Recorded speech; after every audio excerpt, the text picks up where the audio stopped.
কয়েকদিন থেকে আমার ছেলেটা একদমই খাওয়া-দাওয়া করছে না। তাই ভাবলাম ওকে একটু চিকেন রোস্ট বানিয়ে দেই। ও চিকেন রোস্ট যেহেতু খেতে খুবই পছন্দ করে, তো বাসায় একটা মুরগি ছিল, এটা দিয়ে ওর জন্য চিকেন রোস্ট বানিয়েছি। হ্যালো এভরিওয়ান, আসসালামু আলাইকুম। আশা করি সবাই ভালো আছেন। আলহামদুলিল্লাহ আমিও ভালো আছি। তো আজকে আমি কিভাবে চিকেন রোস্টটা বানাই সেটাই আপনাদের সাথে শেয়ার করব। তো আমি যেহেতু একটা মুরগি এখানে নিয়েছি, তো মুরগির মাংসের পিসগুলো আমি মিডিয়াম সাইজ করে কেটে নিয়েছি। আর তারপরে আমি দেখেন একটু সামান্য পরিমাণ লবণ আর আদা বাটা সামান্য পরিমাণ দিয়ে মেখে 5 মিনিট রেখে দিয়েছিলাম। তারপর চুলার মধ্যে কড়াই বসিয়ে দিয়ে তেল দিয়ে দিয়েছি। তারপর এখানে হচ্ছে আমি মুরগির মাংসগুলো হালকা করে ভেজে নিচ্ছিলাম। তো প্রথমে কিছু মাংস এই যে ভাজা হয়ে গেছে, তো আর বাকি যা আছে সবগুলো এখন দিয়ে দেব। দিয়ে এগুলো লাল লাল করে ভেজে নেব। তো সবগুলো মাংস আমার দেখেন ভাজা হয়ে গেছে। তো এখন আমি রোস্টটা রান্না করার জন্য প্রথমে একটা কড়াইয়ের মধ্যে তেল দিয়েছি, তারপর দিয়ে দিলাম পেঁয়াজ কুচি। এখন পেঁয়াজটাকে একটু লাল লাল করে ভেজে নেব। তো বেশ কিছুক্ষণ এই যে ভেজে নিয়েছি, তো হালকা ভাজা হয়েছে, তো আর একটু ভেজে নেব। আর এর মধ্যে আমি কয়েকটা দারুচিনি আর আস্ত ছোটো এলাচ দিয়ে দিলাম। আর তারপর দেখেন পেঁয়াজটা সুন্দর মতো ভাজা হয়ে গেছে। আর আমি একটু পেঁয়াজ তুলে রাখলাম বেরেস্তা করার জন্য আর কি। তো তারপরে এখানে আমি একটু সামান্য পরিমাণ পানি দিয়ে এখানে দিয়ে দিলাম আদা বাটা, রসুন বাটা। এখন আমি সব ধরনের মশলা দিয়ে দেব মশলা কষানোর জন্য।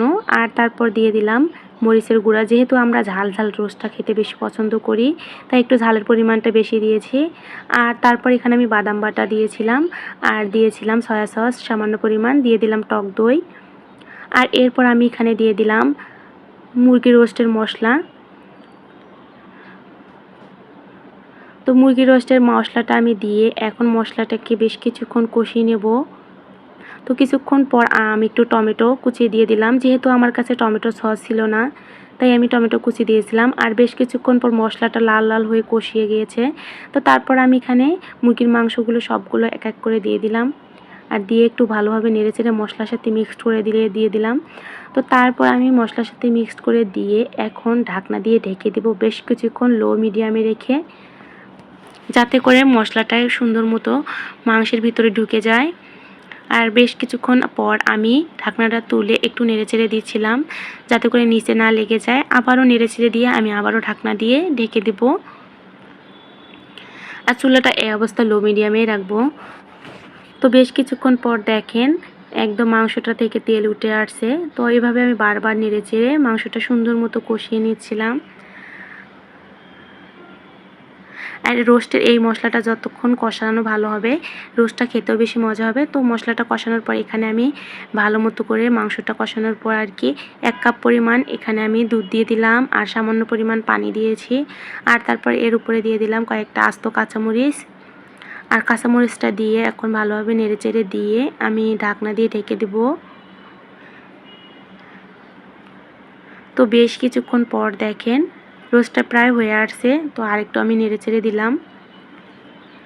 দিয়ে এখানে আমি একটু ঘি দিয়ে দিলাম 2 চামচ পরিমাণ। আর সেই সাথে একটু টেস্টি সল্ট দিয়ে দিলাম টেস্ট বাড়ানোর জন্য। এতে করে রোস্টের টেস্টটা আরও বেড়ে যাবে। টেস্টি সল্টটা দিয়ে এখন আমি একটু নেড়েচেড়ে দিয়ে এখন লো হিটে রেখে একদম ঢাকনা দিয়ে ঢেকে দেব। আর বেশ কিছুক্ষণ পর দেখেন ঢাকনা তুলেছি। তো আমার রোস্টটা প্রায় হয়ে আসছে। আর তারপর আমি চুলার আঁচটা একবারে বন্ধ করে দিয়েছি। আর দেখেন রোস্টের কালারটা কতটা সুন্দর এসেছে। তারপরে এখানে আমি পেঁয়াজ বেরেস্তা দিয়ে দিলাম। তো আমার রান্নাটা কেমন হয়েছে না অবশ্যই কমেন্টে জানাবেন। ভালো থাকবেন, সুস্থ থাকবেন। আল্লাহ হাফেজ।